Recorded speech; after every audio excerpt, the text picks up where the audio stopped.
नमस्कार मित्रांनो, मी प्राध्यापक डॉक्टर बाळासाहेब सुतार. आज आपण साहित्य म्हणजे काय अभ्यासणार आहोत. वास्तविक साहित्य याचा अर्थ सामग्री असा आहे. स्वयंपाकाचे साहित्य, परीक्षेचे साहित्य, शेतीचे साहित्य असे शब्दप्रयोग आपण नेहमीच करत असतो. पण नुसता साहित्य हा शब्द मात्र एक विशिष्ट अर्थ सांगतो, तो म्हणजे लेखन हा होय. आणि या लेखनाच्या संदर्भातही साहित्य ही संज्ञा मोठी सर्वसमावेशक आहे. वाङ्मय अशी आणखी एक संज्ञा साहित्याला पर्यायी म्हणून वापरली जाते. तीही अशीच व्यापक आणि समावेशक आहे. जे जे वाणीमय ते ते वाङ्मय, तसेच जे जे लिखित ते ते साहित्य अशा अर्थाची व्यापकता दोन्ही संज्ञाबाबत दिसते. पण या दोन्ही संज्ञा सर्वच लेखनाला लावता येत नाहीत. तसा प्रयत्न चुकीचा ठरतो हे उघड आहे. व्यवहारात तर आपण याचा नेहमीच अनुभव घेत असतो. साहित्य ही संकल्पना. मराठी भाषेतील साहित्य ही संकल्पना इंग्रजीतील लिटरेचर या शब्दाला पर्यायी म्हणून उपयोजली गेली. इंग्रजीतील लिटरेचर या शब्दाचा शब्दकोशात अर्थ कलामूल्य असलेले लेखन, साहित्य विशिष्ट विषयावरचे वाङ्मय, माहिती देणारे छापील वाङ्मय असा आहे. तसे साहित्य हा शब्द संहित या धातूपासून निर्माण झालेला असून संहितचा अर्थ एकत्र ठेवलेले असा आहे. साहित्याचा व्यावहारिक अर्थ सामान सुमान असाही आहे. परंतु आपण साहित्याचे अभ्यासक म्हणून आपल्याला साहित्याचा जो अर्थाभिप्रेत आहे तो मौखिक, लिखित, सर्जनशील साहित्य असा होय. परंतु मराठीत म्हणजे अशा सर्जनशील साहित्यासाठी वाङ्मय, सारस्वत, विदग्ध वाङ्मय, ललित वाङ्मय अशा पर्यायी संकल्पना उपयोजल्या जातात. आजमिती साहित्य आणि वाङ्मय या दोन संकल्पनाच प्रामुख्याने आपण वापरतो. वाङ्मयाचा अर्थ.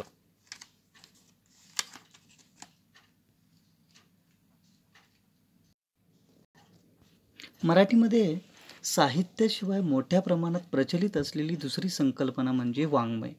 आता वाङ्मय याचा अर्थ वाणीमय असा आहे. परंतु जो वाणीयुक्त आहे ते सर्वच वाङ्मय असे म्हणता येत नाही.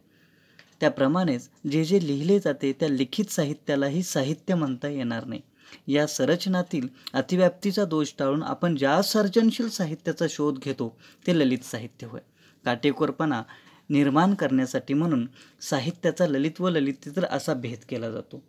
दीर्घकाळ टिकते तेच वाङ्मय असे सर्वसाधारणपणे म्हणून डॉक्टर वीणा ढवळे यांनी आपल्या साहित्याचे तत्वज्ञान या ग्रंथात लिहिले आहे की मूळ लेखनाचा जो तत्कालिक संदर्भ असेल तो त्या लेखकाचे स्फूर्तिस्थान असलेले सर्व प्रसंग, घटना, व्यक्ती वगैरे विशेषे विचारात न घेता सुद्धा जे लेखन वाचावेसे वाटते ते वाङ्मय. साहित्य संकल्पनेची संस्कृत परंपरा. संस्कृत परंपरेमध्ये साहित्य असा शब्दप्रयोग इसवी सन 900च्या सुमारास केला गेला. साधारणपणे रुद्रटानंतर साहित्यशास्त्र हे काव्यमीमांसेचे मार्गदर्शक शास्त्र म्हणून रूढ झाले. तत्पूर्वी यास अलंकारशास्त्र असे संबोधले जात असे व त्या शास्त्राच्या आचार्यांना अलंकारिक अशी पदवी प्रदान केली गेली.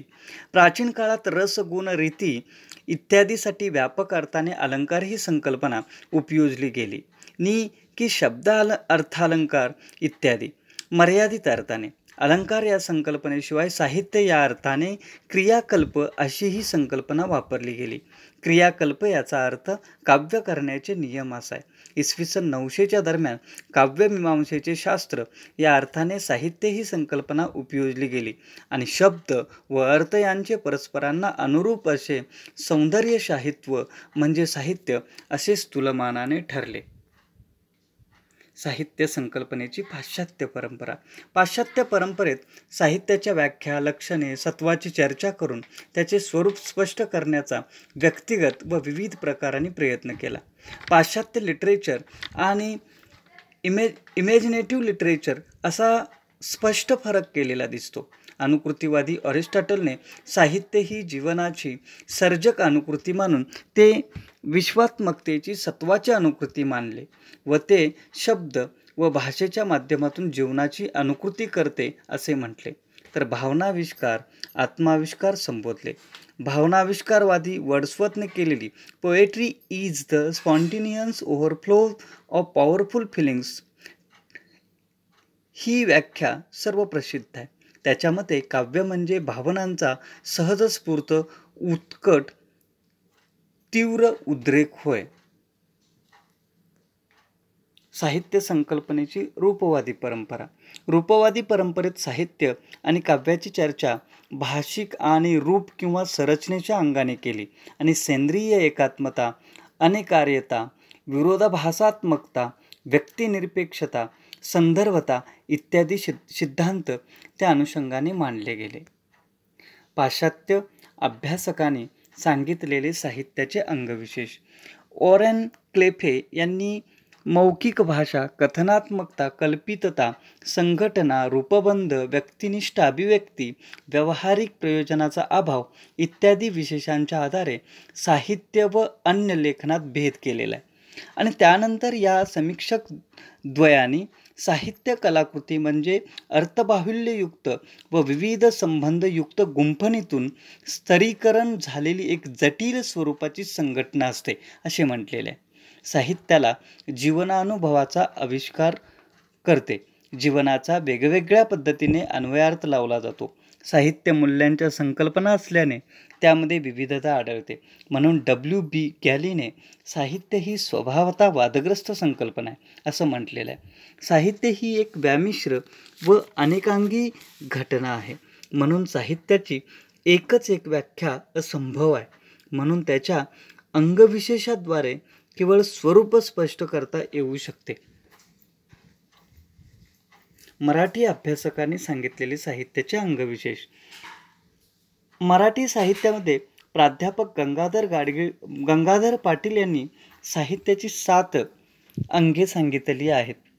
भाषिक अंग, आशयात्मक किंवा अर्थात्मक अंग, रूपबंधात्मक, संरचनात्मक, कल्पकतेचे अंग, प्रकारात्मक अंग, सौंदर्यात्मक अंग, अस्तित्वात्मक व सत्ताशास्त्रीय अंग. याशिवाय साहित्याची आणखी काही अंगे सांगता येतील, जसे की चिन्हात्मक अंग, दृष्टिकोनात्मक अंग, देशकालात्मक अंग, मानसशास्त्रीय अंग, सामाजिक सांस्कृतिक अंग, संवादात्मक, संज्ञापनात्मक अंग इत्यादी. समारोप.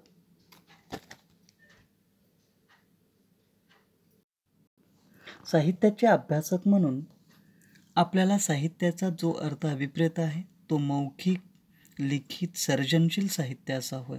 परंतु मराठीत म्हणजे अशा सर्जनशील साहित्यासाठी वाङ्मय, सारस्वत, विदग्ध वाङ्मय, ललित वाङ्मय अशी पर्यायी संकल्पना उपयोजल्या जातात.